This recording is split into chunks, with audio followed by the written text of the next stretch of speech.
Well, this story really started the day before this competition. I had taken the SCAR out to the long range rifle range and was really struggling hitting some targets and just sort of lost my confidence. I know some of you will probably think, man, that's sort of stupid taking a 308 to a rifle competition, but it's just something I wanted to do. And sort of lost my confidence in my ability to even come close to hitting longer range targets. And then I switched to my HK 556 A1. It's the old one. And, just felt a lot better and much more confident with that. So I went into this competition in November of 2024, my first black rifle competition, deciding to use the HK 556 A1.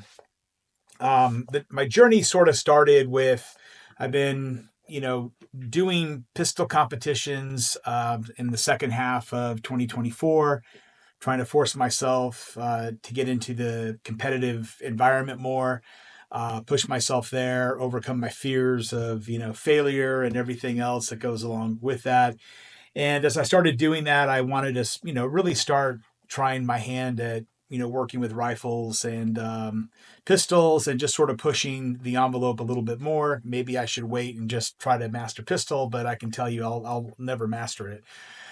So I started doing a little bit of two gun, and in that there were some long range, targets.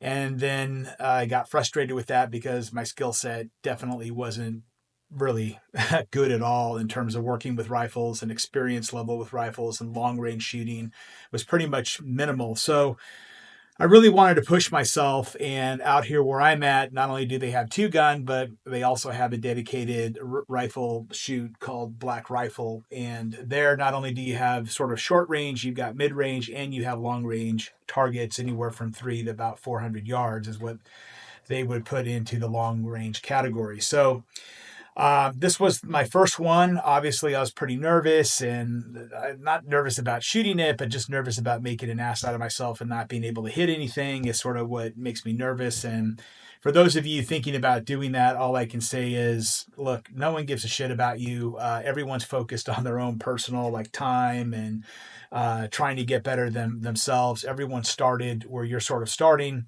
But I understand those fears, and something I have to overcome even now, because you're within your squads are shooters that are just a lot of experience and are pretty amazing, and you have a long learning curve to go. So as long as you ground in that context, and everyone's pretty supportive, no one really cares what you're doing, how you're doing. It's all a part time, and you either make it or you don't. So that was it. So anyway, I wound up going into this competition with the HK 556, and now we'll go to the first stage. Okay, unfortunately, I didn't take any video of the first stage context. I actually took video when I did it, so I'll show that in just a couple of seconds. But the first stage was mostly long range. You can see here there were two vehicles set up side by side. You basically went up the ramp into the white truck, but then you had to cross over into the bed of the blue truck. And you can see that there are dividers separating the beds of each truck. So you started the stage in the blue truck, but on the far right. Your first target was a low hanging circular target about 80 yards out, pretty well hidden in some brush. And then you had two targets. If you can see, the ridge line looks like a road. You had two targets up there. I think they were about 320 and 280 respectively. And I think you had to get two hits on each one before you can then move on the other side of the divider. You had to watch your muzzle as you were moving, making sure that it was, either up or down. You didn't want to, cross like the 180. So you had to be careful about that. And then you had to repeat the whole series of targets once you were on the left side of the divider. And then if you accomplish that, you then basically crossed over the bed into the next truck, and you did the whole thing again. And part time was about, I think, 120 seconds. So This was my first exposure to Black Rifle, and needless to say, a little bit intimidated by this one. You see a lot of shooters there that, I mean, they're like scoped out, man, and, dressed all tactical and shit, and, look like they mean a lot of business, and, a lot of former military, of course, and Leos, and then just a bunch of normal, guys that, are really good at shooting the type of stuff. So, the crowd there, if you let all that stuff get to you, it certainly can. But there were some shooters that went ahead of me, and everyone, timed out and didn't even get past the first divider on the blue truck. So I'm like, oh shit, this one's going to be interesting. So now I'll go ahead and roll the video of my session here. So going after the first target, about 80 yards. Hit that one pretty quick. Then I'm up on the ridge line, and again, all those targets are about 280 to 300.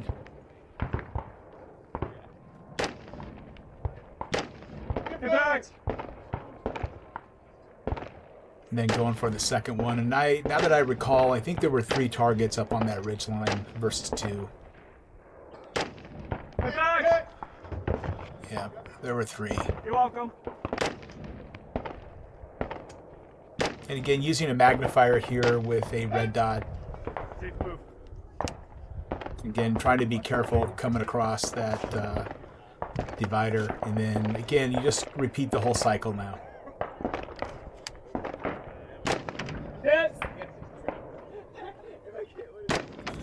Within the 80 yard, there was some height over bore. You needed to be aware of that. I was 0 to 36 yards, so, I was going up in elevation at that point.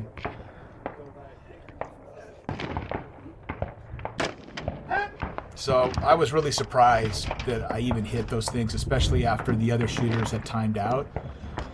So undiscovered territory, surprisingly, I felt I was doing pretty well, but I was going pretty slow.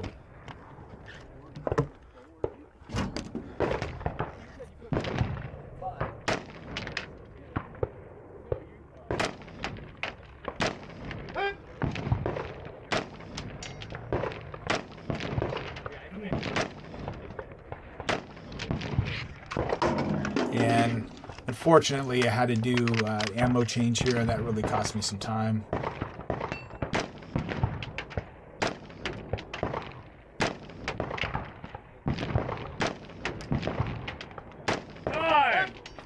And part out, but I was actually pretty excited that I had done as well as I had done on this, and for my first time ever doing this Black Rifle, unfortunately I didn't get to do the whole thing, but came fairly close, at least for me, and I was pleasantly surprised. I actually had a little bit of confidence that I might be able to survive the day here, so I was pretty stoked.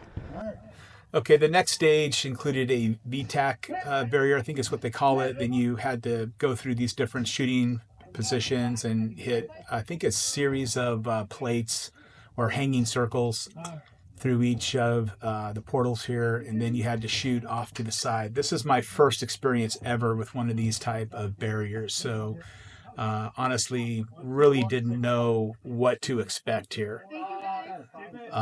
Certainly the other shooters were finding this a challenge too, and so I knew I was going to be challenged a lot here, and I was sort of concerned how I was even going to put the barrel of my rifle through some of these things. I had attached this non-detachable tripod to it, and so I figured I'll just sort it out.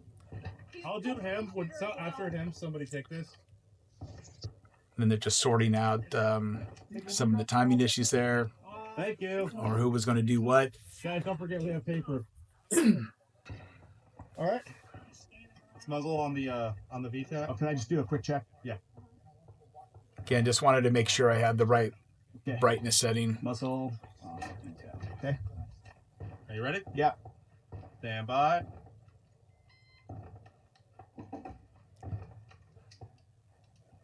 Now, for those of you that are more experienced, you'll see I made a strategic mistake here.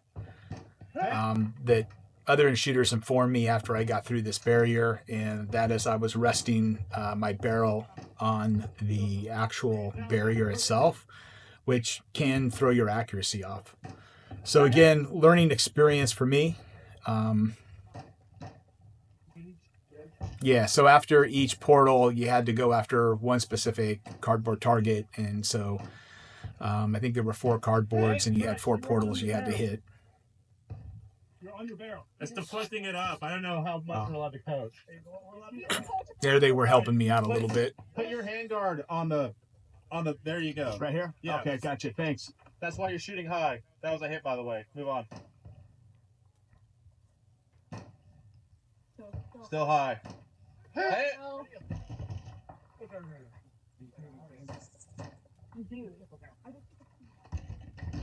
And again, these portals weren't so bad. They were big enough to get everything through. It was these sideways and the horizontal ones that were smaller that, you know, somewhat of a challenge. High right. Oh, time or good? High right. Bring it down left and bring it down left 1/2 target.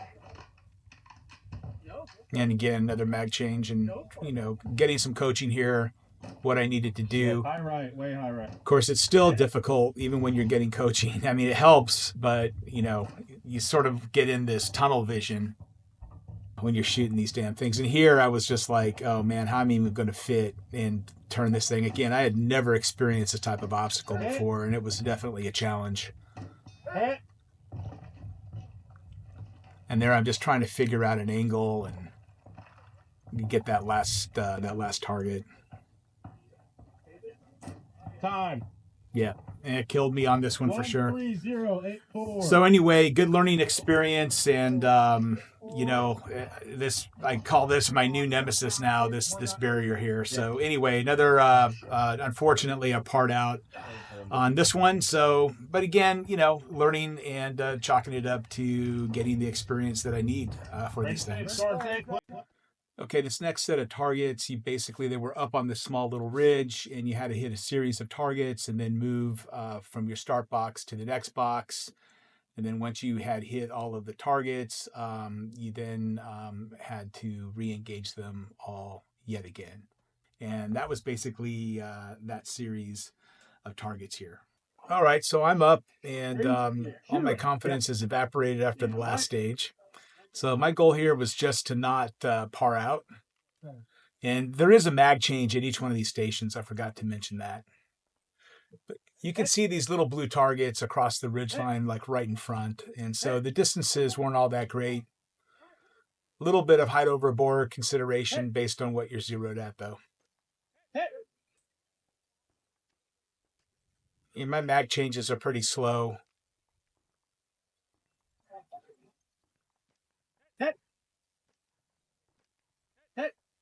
And this is a heavy rifle, so it does take a little bit of muscle to hold this thing up for those of you that have shot the HK556. It is not a light rifle by any stretch of the imagination. And again, there was some movement backwards. You had to be careful again on your 180.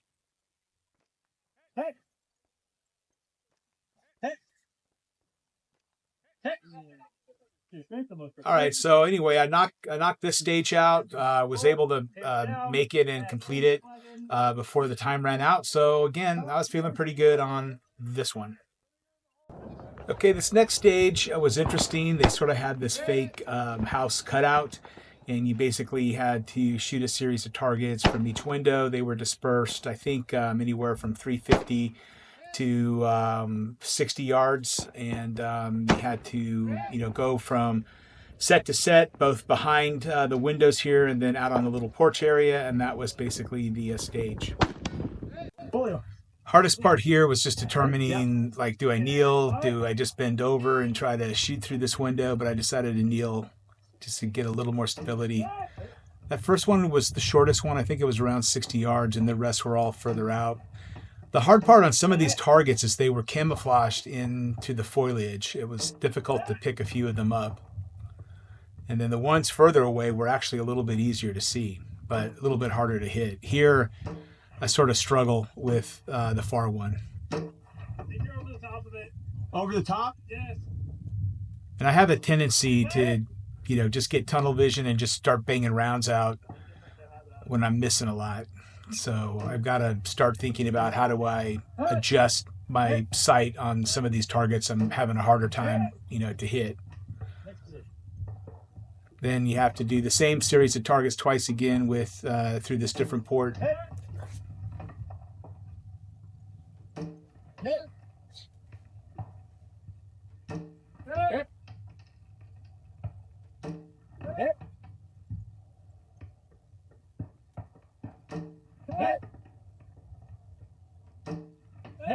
Yeah, and on that part I did pretty well. Got all the targets, didn't really miss a whole lot. And then here's the last sequence. I was a little bummed there. I thought I had hit that thing and I just missed it.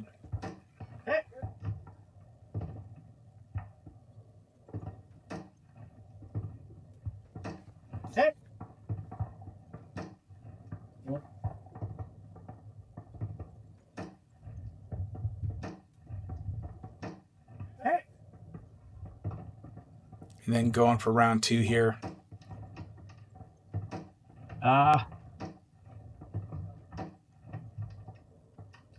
Been very frustrating. Ran out of ammo. Now I'm starting to worry about parring out. The mental clock in my head starting to hit the alarm. But I made it. So that was that for that stage. I, again, made it without parring out and was feeling pretty good about the overall stage, even though it took me a long time. Okay, so how did I do my first time? I was in the bottom, of course. I placed 65th out of 75 shooters. So definitely in the bottom percent there. I had captured 46% of the total available score based on what the top shooter achieved. What kills me in all these matches, including the pistol matches, is really time. My overall time was like 524 seconds, and I think the winner was 270. So that's roughly what that person did in like 2.5 minutes. It took me 8 minutes. And of course, I parred out on a lot, which netted a lot of penalties, a lot of time penalties, and everything else. So I may have done better maybe if I got everything under par because I parred out on 2 of the 4 stages. So the matches are, fairly short in the sense that they have 4 stages, which keeps it going. They usually run 2 sets, one in the morning and one in the latter part of the morning to get everyone done around 2 or 3 in the afternoon. But the matches are fun. They have some interesting props, and definitely challenging in the sense they throw a variety of distances at you. Overall I had a really good experience and looking forward to doing more of these and getting out there with the Scar Heavy, seeing how I can do with that, and maybe trying some of the other rifles that I have just for fun. And that's really what it's about, is getting out there, competing, trying to improve, meeting new people, and just sort of enjoying the 2A community and, getting your firearms out there and getting better with them. So with that, thank you for watching, and hopefully I'll see you out at a match soon.